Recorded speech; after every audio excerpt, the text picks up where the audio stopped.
Hello students. Next we have to look at the valves, or what is called as the control valves. The valves basically control the movement of fluid through the hydraulic system. They control the direction. So they control, one thing is direction. They control the flow rate, and they also control the pressure that is there in the fluid.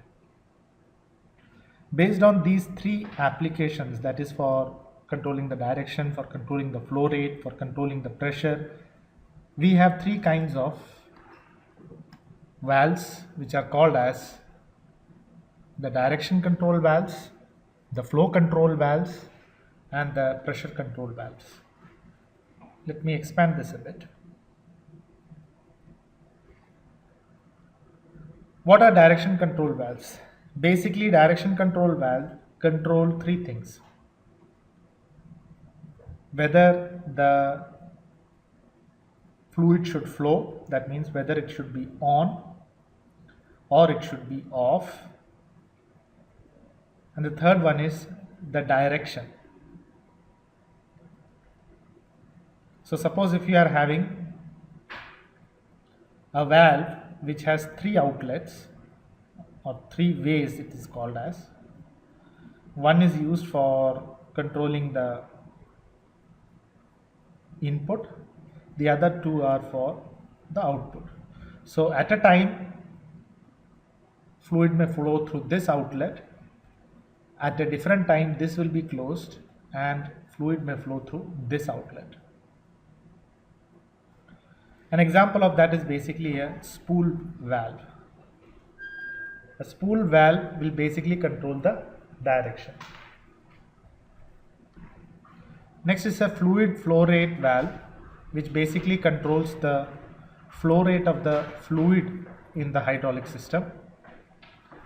And the third kind of valve is a pressure control valve, which basically controls the pressure within the system. So based on that, we have three valves. One is the direction control valve, the flow control valve, and the pressure control valve. The main objective of using a pressure control valve is to keep the whole hydraulic system within a range of pressure. So let us look at the example of a direction control valve, which is a spool valve. Let me expand this a little bit.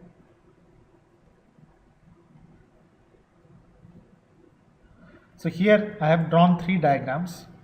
One is a neutral position, the second is open position, or when the cylinder is moving down, and the third is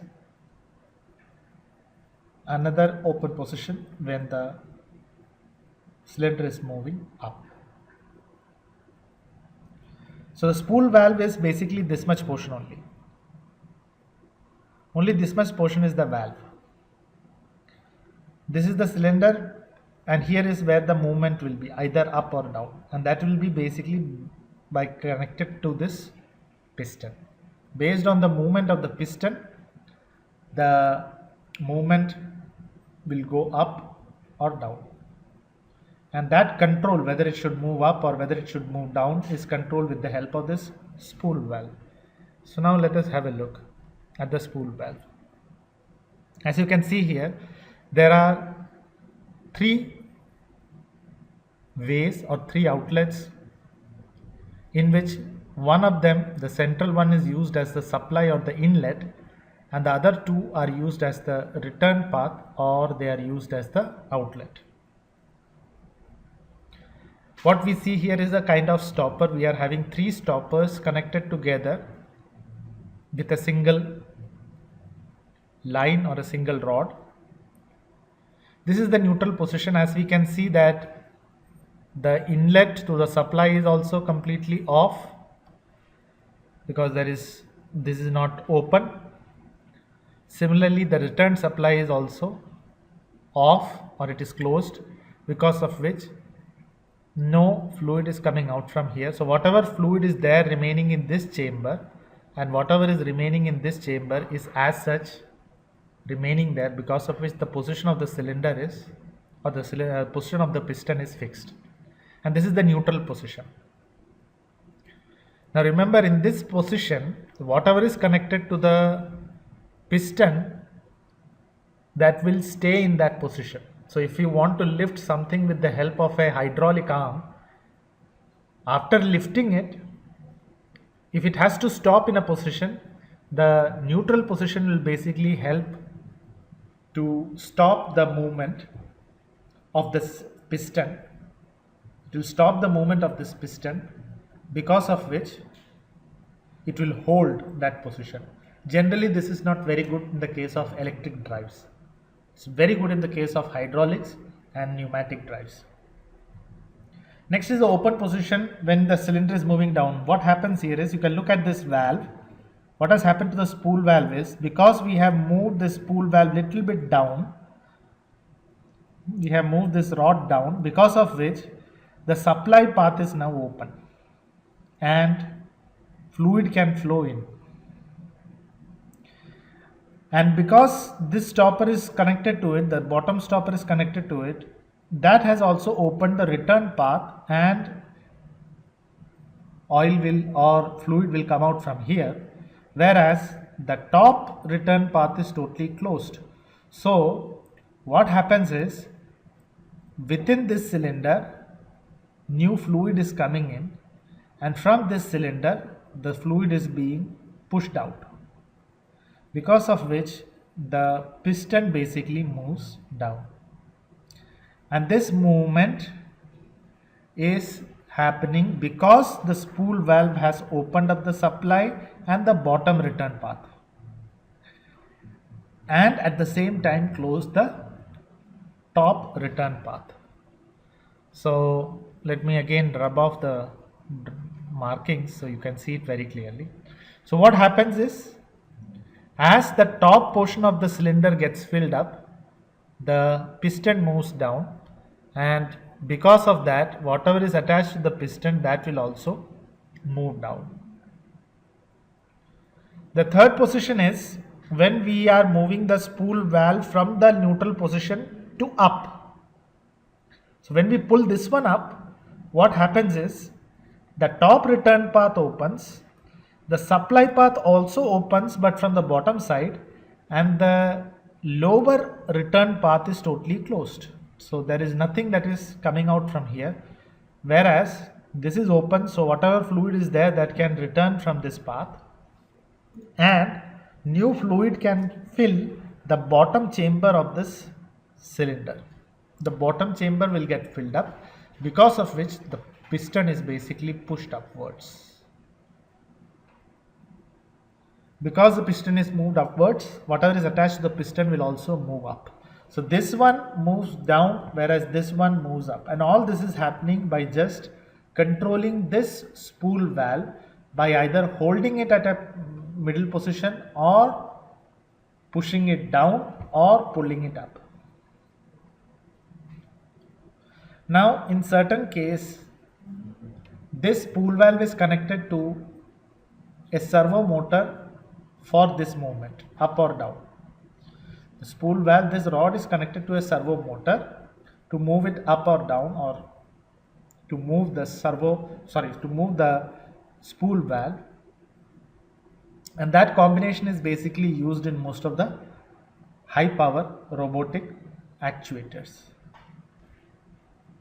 Now let me look at some of the other points associated with it. Let me zoom out.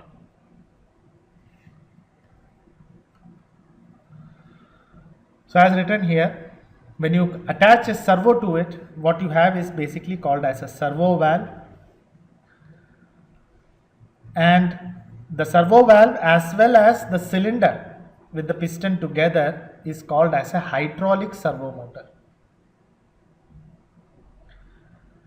Okay, so this spool valve, the supply, how much fluid will flow inside will be totally decided by how much is the opening here.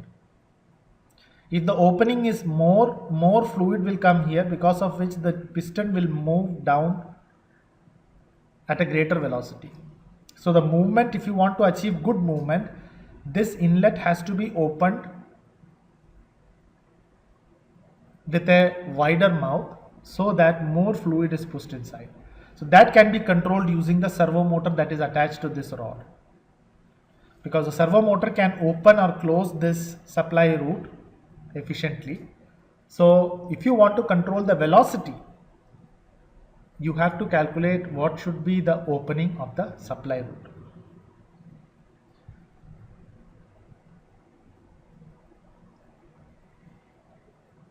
So how fast and how slow, or whether it has to maintain a particular, all these things are decided by the flow rate, and the flow rate is controlled using the spool valve. So spool valve can control both the flow rate as well as the direction. Now when we talk of only the flow control valve, the flow control valve is only having two outlets. One is the inlet and the other one is the outlet. So two-way. One side the fluid will come inside and the other side the fluid will flow out. Two examples of flow control valve. One is the butterfly valve and the other one is the ball valve. There are other examples, but we are not discussing it. What you find here is that there is a fluid that is flowing inside this pipe, and the fluid flow is controlled with the help of this valve. So what we are having here is, we are having these flaps, and these flaps can move either up or down. So you can see if this flap completely comes and stays like this, then no fluid will pass through. And if it is totally coming and being in a different position, let us suppose if it is remaining in this position, then maximum fluid will pass through. And in between, if it is in any position, for example as it is drawn here, partial fluid will pass through, because of which we will be able to control the flow. The same is the case with this ball valve. This ball is having a hole through it, and basically by rotating this ball you can either close this route by completely, suppose if you are having the ball placed in such a way that the hole that is in the center of the ball is totally closed, then no fluid will pass through. So that is the closed position. Or if you open it somewhat, then you can basically control how much fluid is flowing through. This is the kind of valve that we have. Basically, if you go to your home and you would look at your the water supply system that you are having with your well motor and the total water supply system that you have in your house, you will be able to spot these kind of valves which control how much flow of water will pass through. The same kind of valve is also used in hydraulic systems for robotic application, and butterfly and ball valve are two examples of flow control valve. Next we will look into the pneumatic devices and the electric devices that are used, out of which pneumatic devices are basically an extension of the hydraulic devices, whereas electrical drives are what we are basically concentrating in this syllabus. Thank you.